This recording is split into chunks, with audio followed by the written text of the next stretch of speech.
Hi hello friends, welcome to HN Telugu vlogs. నేను మీ అనుని. ఎలా ఉన్నారు ఫ్రెండ్స్ మీరందరూ? నేనైతే చాలా బాగున్నాను. మీరు కూడా చాలా బాగుండాలని మనస్ఫూర్తిగా కోరుకుంటున్నాను ఫ్రెండ్స్. ఫస్ట్ టైం నా వీడియో చూడడానికి వచ్చిన వాళ్ళు ప్లీజ్ ఫ్రెండ్స్ సబ్స్క్రైబ్ చేసుకుని చూడండి ఫ్రెండ్స్. వీడియోస్ అయితే మీకు నోటిఫికేషన్స్ రూపంలో వస్తాయి ఫ్రెండ్స్. ఈరోజు వీడియోలో లేట్ నైట్ డిన్నర్ గురించి తెలుసుకుందాము. అంటే కొంతమందికి బిజీ వర్క్స్ వలన లేట్ నైట్ భోజనం చేస్తుంటారు.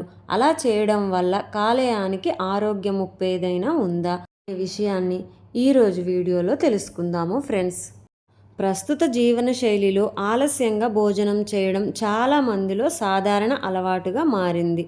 అయితే రాత్రి ఆలస్యంగా తినే అలవాటు కాలేయ ఆరోగ్యంపై ప్రభావం చూపుతుందా? రాత్రి భోజనం మానేస్తే ఫ్యాటీ లివర్ తగ్గుతుందా అనే సందేహాలు చాలా మందిలో ఉంటాయి ఫ్రెండ్స్.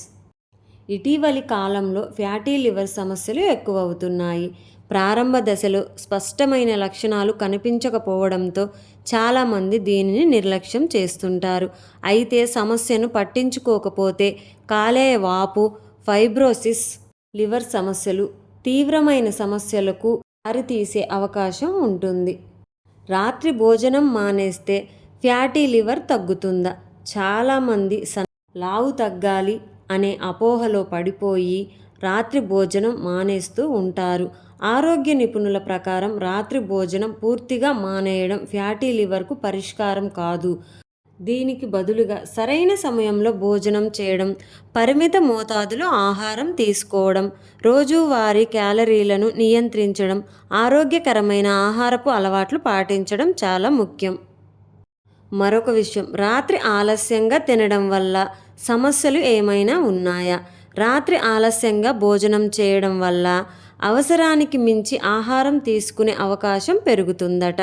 అదనపు క్యాలరీలు శరీరంలోకి కొవ్వుగా పేరుకుపోవచ్చట. కాలేయంలో కొవ్వు నిల్వ అయ్యే ప్రమాదం కూడా పెరుగుతుంది. ఆలస్యంగా తినడం వల్ల శరీర జీవక్రియపై ప్రభావం పడవచ్చు. మరి నిద్రపోయే సమయానికి కనీసం 2 నుంచి 3 గంటల ముందే రాత్రి భోజనం ముగించాలని నిపుణులు తెలియజేస్తున్నారు. ఫ్యాటీ లివర్ను నియంత్రించడానికి చిట్కాలు. బరువును అదుపులో ఉంచుకోవాలి. అధిక బరువు ఉన్నవారు శరీర బరువులో 7 నుంచి 10% తగ్గించుకోవడం ద్వారా కాలేయంలో పేరుకుపోయినటువంటి కొవ్వును తగ్గించుకునే అవకాశం ఉంటుంది ఫ్రెండ్స్. సో మీ బరువును ఏదో ఒక విధంగా తగ్గించుకునే ప్రయత్నం చేయండి. అలాగే క్రమం తప్పకుండా వ్యాయామం, వేగంగా నడక, సైక్లింగ్, ఈత, యోగా వంటి వాటిని వారానికి కనీసం 150 నుంచి 300 నిమిషాలు చేయడం ఆరోగ్యానికి చాలా మంచిది.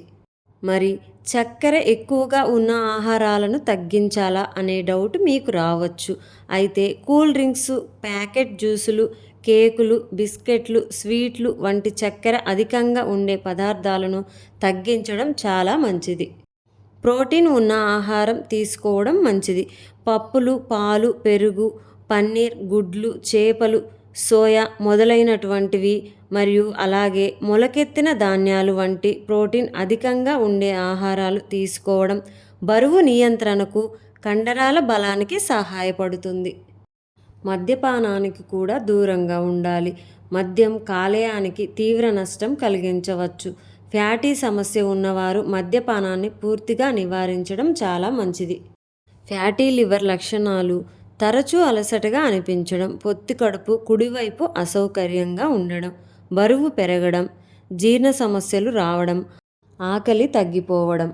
ఇలాంటి లక్షణాలు ఉన్నట్లయితే వెంటనే వైద్యులను సంప్రదించి మంచి సలహాలు తీసుకోండి. వీడియో విన్నారు కదా ఫ్రెండ్స్, ఒక లైక్ అయితే ఇవ్వండి ఫ్రెండ్స్. మరి నా వీడియో మీకు ఎలా అనిపించింది ఫ్రెండ్స్?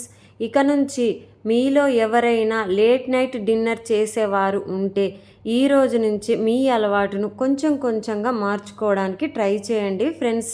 మన ఆరోగ్యం బాగుండాలంటే మనం ఎంత కష్టమైన పనైనా చేయాల్సిందే ఫ్రెండ్స్. నా వీడియో మీకు నచ్చినట్లయితే లైక్ చేయండి ఫ్రెండ్స్. అదేవిధంగా మీ ఫ్రెండ్స్ అండ్ ఫ్యామిలీకి షేర్ చేయండి. సబ్స్క్రైబ్ చేసుకొని మంచి సపోర్ట్ అయితే అందించండి ఫ్రెండ్స్.